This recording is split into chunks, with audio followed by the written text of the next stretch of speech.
Office থেকে সকাল 8টার দিকে বাজারের উদ্দেশ্যে চলে যায়। তাকে আজ পর্যন্ত তাকে ফিরে পাই নাই। আমরা প্রশাসনের কাছে আমার দাবি যে আমার মেয়ে যাতে তাড়াতাড়ি আমরা ফিরে পাই, সেজন্য তাড়াতাড়ি একটু ব্যবস্থা করে। আমার প্রশাসনের কাছে দাবি, আমার একটা মেয়ে, ওর বোঝার মতো বয়স হয় নাই, কিন্তু তাকে আমরা এখন পর্যন্ত খুঁজে পাই না।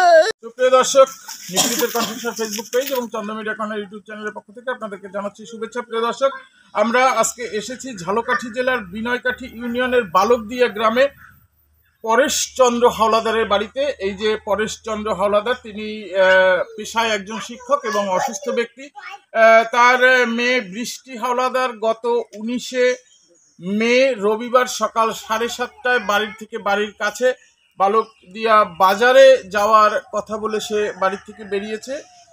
এর পরবর্তীতে তাকে আর এখন পর্যন্ত খুঁজে পাওয়া যায়নি। বিষয়টি সামাজিক যোগাযোগ মাধ্যম সহ বিভিন্ন ফেসবুক সহ সামাজিক যোগাযোগ মাধ্যমে বিষয়টি ইতিমধ্যে ভাইরাল হয়েছে এবং পরবর্তীতে তার মেয়েকে খুঁজে না পেয়ে নিখোঁজ বৃষ্টি হাওলাদারের ভাই পুলক হাওলাদার, সে কিন্তু গত 21 মে ঝালকাঠি সদর থানায় একটি সাধারণ ডায়েরি করেছেন। যে সাধারণ ডায়েরিটি ঝালকাঠি সদর থানার এসআই জিয়াউল ইসলাম মোটামুটি তদন্তভার গ্রহণ করেছেন, তিনি তদন্ত করছেন। দর্শক, মূলত আমরা এসআই জিয়াউল হাসানের সাথে কথা বলার চেষ্টা করেছি, তাকে ফোন করেছি, হয়তো সঙ্গত কারণে তাকে সংযোগ করতে পারিনি।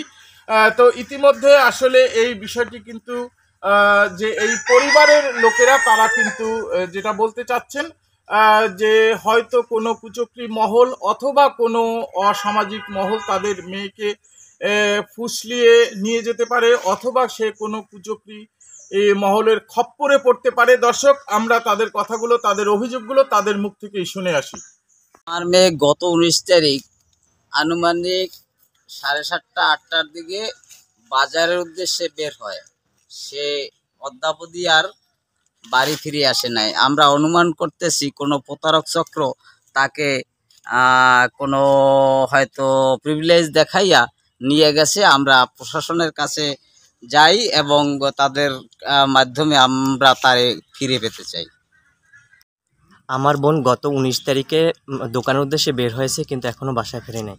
আমরা আশা করতেছি যে ও কোনো প্রতারক চক্রের ফাঁদে পড়ছে, এর কারণে ও কোনো দুর্ঘটনার কবলে পড়ছে।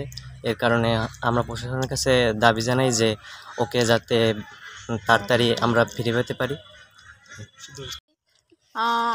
বোঝার মতো ওর বয়স হয় নাই।